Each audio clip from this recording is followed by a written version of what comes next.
you would speak to this better than me. You're not supposed to vaccinate during a pandemic because it encourages variants, or it opens up the possibility of variants? Like, what is the reason for that? You are essentially in a battle with a pathogen, and the pathogen is primed to be able to evolve. And so if you vaccinate ahead of a pandemic, then when the pathogen attempts to infect people, it runs into a lot of immune systems that see it coming. If you vaccinate into an active pandemic, you're doing a number of different things. For one thing, maybe the worst thing, is you're guaranteeing that the pathogen is going to encounter a lot of people who are in the process of developing immunity. So what you're giving them is like an environment that's set up to train them to escape the immunity that the vaccine produces.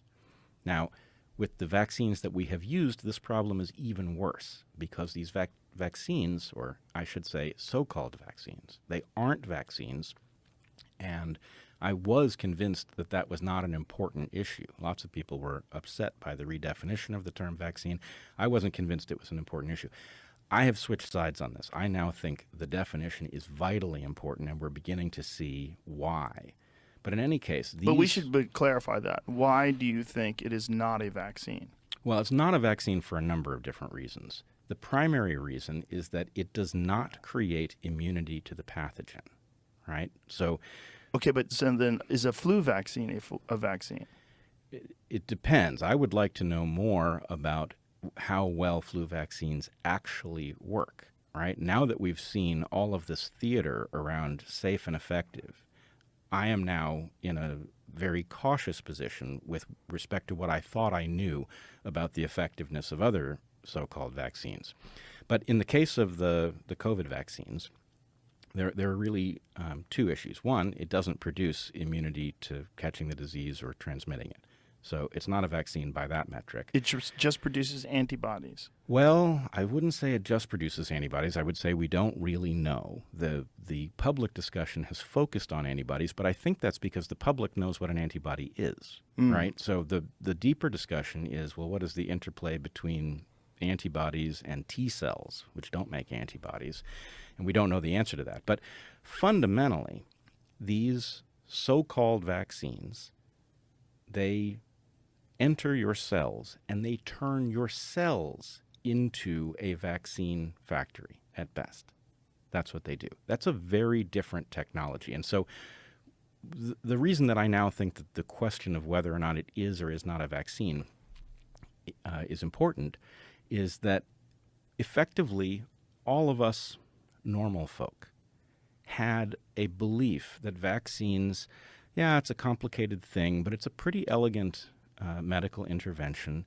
And in general, they're pretty safe. They have very low levels of side effects, and they're basically worth it. It's a good deal, right? You just get a little injection, and you have an immunity to some disease that you have never seen before. Isn't that marvelous? And I still feel this way about the fundamental technology. But the fact is, this is actually far less certain than we understood. It's a more radical intervention than we commonly understand. And in this case, what they've done is they've smuggled in a really, truly radically new technology, and they caused us all not to worry about it very much by using the term vaccine, right? If they had said, all right, we've got this pandemic, and in order to prevent it from spreading, we're going to have everybody take gene therapy, everybody would have said, what? Gene therapy? Is that safe? Right? So the point is, we had a category, and it was called vaccine, and we all thought, there are some crazy folks who are worried about vaccines, but in general it's safe. So if something carries that label, it's probably safe too. And this is actually what activated Heather and me when the pandemic began, and then we started trying to unpack what we were hearing about it, just to translate the biology into English for people. And then the vaccines were on the horizon, and we were initially very hopeful. We thought, oh, well, maybe that's an answer. But then they said the vaccines, the testing tells us that these things are highly effective and very safe. And we didn't know anything about effectiveness at that point. In fact, I'm a little embarrassed to have taken them at their word.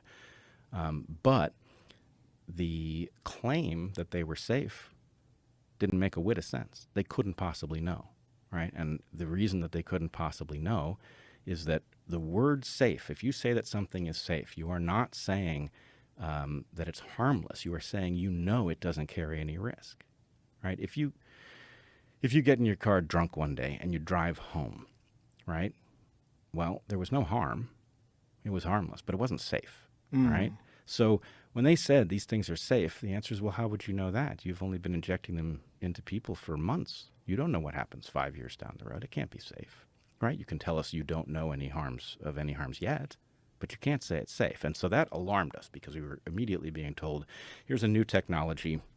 Heather and I looked at the new technology, and it's like, oh, that's not a minor change. That's a radical departure from the way a vaccine. And this is you as a biologist examining this. Yep. Heather and me as a biologist, and I have a little background in immunology. And Heather is a biologist as well. Absolutely. We're evolutionary biologists. Yeah. So anyway, we looked at these technologies and thought, wow, you are intervening in a nested series of complex systems in a way that you can't possibly predict the outcome. You just couldn't know at that point. And so that caused us to dig deeper, which got us in more and more trouble and actually landed us at Gerrit Vanden Bosch's work pretty quickly, right? Which introduced a whole new set of questions, beyond the question of how safe is this for the individual. The question is, well, what does this vaccination program mean for the pandemic itself, right? And what he said, which there was no evidence that it was taking place at the time. But what he said is, look, if you vaccinate into a pandemic and you do so broadly across the population, you're going to drive the evolution of variants, right? You are going to create an evolutionary arms race, and you are going to cause the number of variants to proliferate. And, at the time, I couldn't say for sure that he was right. But what I could say was that he was making evolutionary sense. There was nothing terribly complex about his argument, and it was robust.